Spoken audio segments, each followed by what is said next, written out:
Graça e paz, povo de Deus. Quem vos sauda, quem vos cumprimenta nesta noite é seu irmão em Cristo, Pastor Francis. Espero que você esteja tudo bem. Espero que todos aí que faz parte do meu canal, eu desejo para você uma excelente tarde. Que Deus ele venha concretizar as promessas e os milagres sobre a sua vida. Amém? Você que ainda não se inscreveu, se inscreva. Somente ativar o sininho, dar um like para mais notificações, ensinamento da palavra. Hoje nós vamos estar falando, Igreja do Senhor, do primeiro patriarca e do primeiro hebreu. Como vencer as adversidades e meia luta, né? Tem pessoas que muitas vezes elas não sabem vencer as adversidades e meia luta.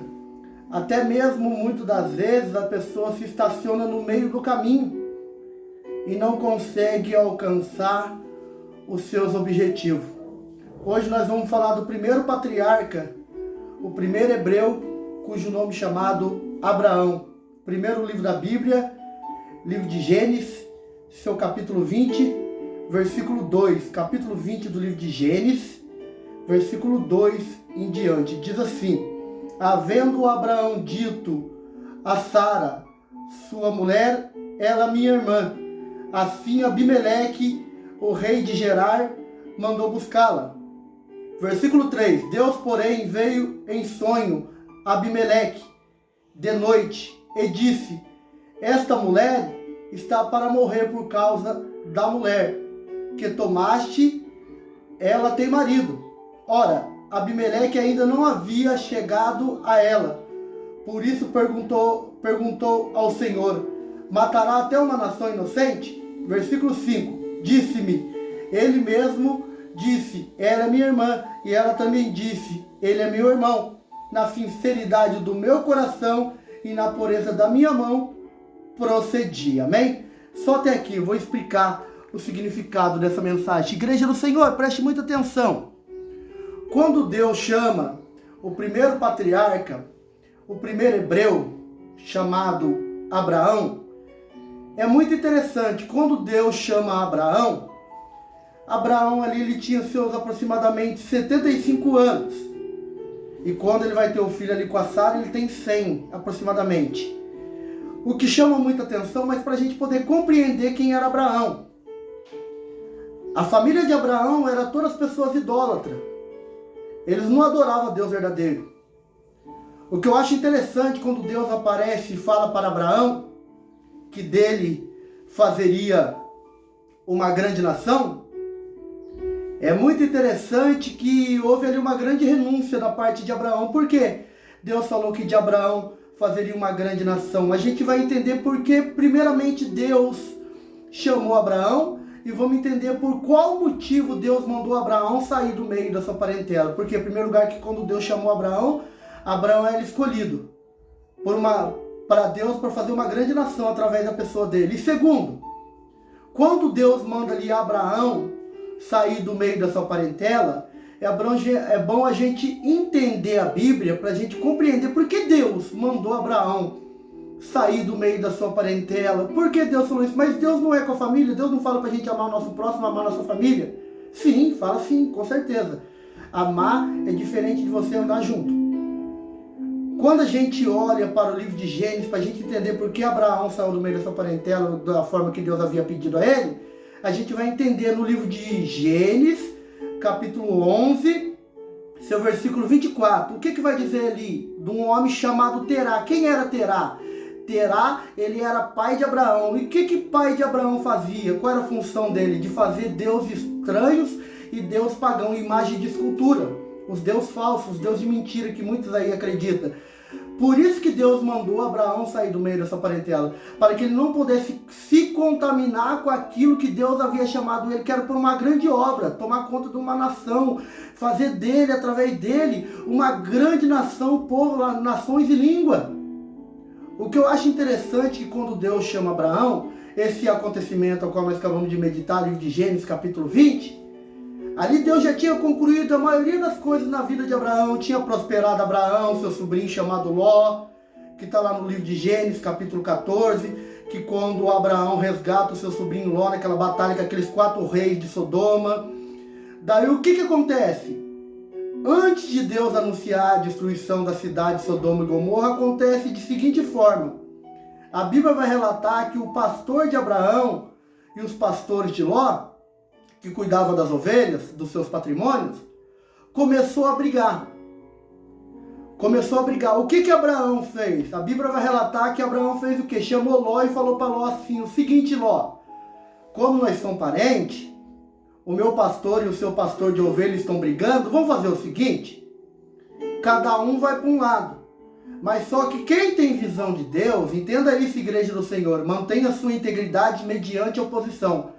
Quem tem visão de Deus, jamais vai sair da posição do que Deus prometeu que vai fazer sobre a vida da pessoa. Jamais a pessoa vai sair daquele lugar onde que Deus colocou ela.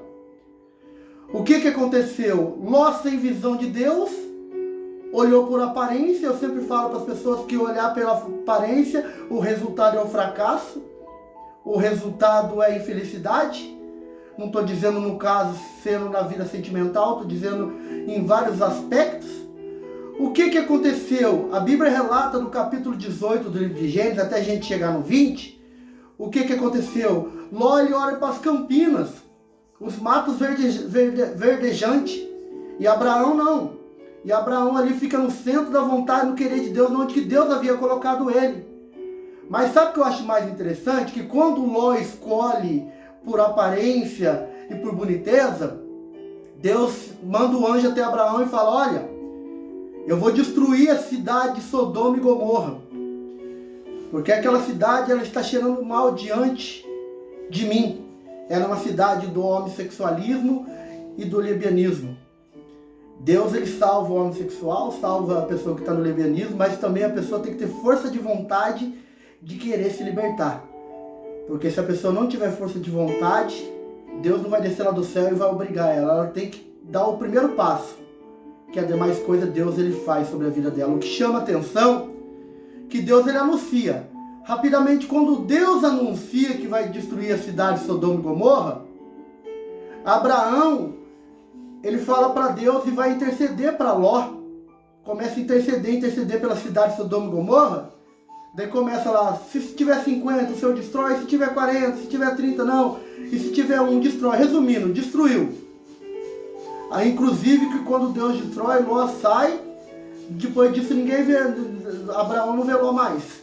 O que acontece? A mulher de Ló, no livro de Gênesis, capítulo 19, versículo 26, fala que ela olha para trás e vira a estátua de sal. Muitas pessoas perguntou por que ela virou estátua de sal para mim. Chegou até mesmo a perguntar porque ela não quis se desprender das coisas materiais que ela havia possuído lá, entendeu?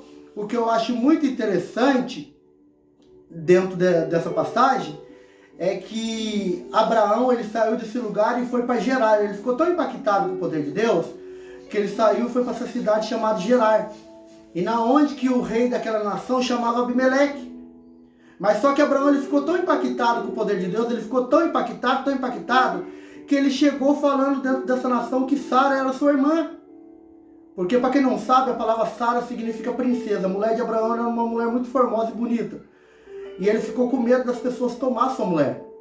Ele falou que era sua irmã. E ficou com medo também daquela nação, porque ele não conhecia aquela nação. Mas só que ele tem dentro dele o Deus que conhece todas as coisas, né? A gente não devemos temer as adversidades, temer o homem, temer o momento de calamidade ao qual você está passando. Você mesmo que está aí assistindo essa live agora, você pode estar passando pelo que for. Nunca negocia a sua fidelidade e fica na posição, no centro do querer e da vontade de Deus. Porque diz a palavra de Deus, o que tiver de vir virá e não tardará. Um dia para Deus é 1000 anos, 1000 anos para Deus é como um dia. Livro de 2 Pedro, capítulo 3, versículo 8, Salmo 90, versículo 10. Então fique na posição de Deus, como soldado fiel e valente, porque a demais coisa Deus ele vai acrescentar na sua vida, amém? Quem vos despede nesta noite é seu irmão em Cristo, Pastor Francis. Espero que vocês tenham compreendido. O segredo é ficar no centro do querer da vontade de Deus, amém? Quem vos despede nesta noite é seu irmão em Cristo, Pastor Francis. Deus abençoe a todos, no nome do Senhor e Salvador Jesus Cristo.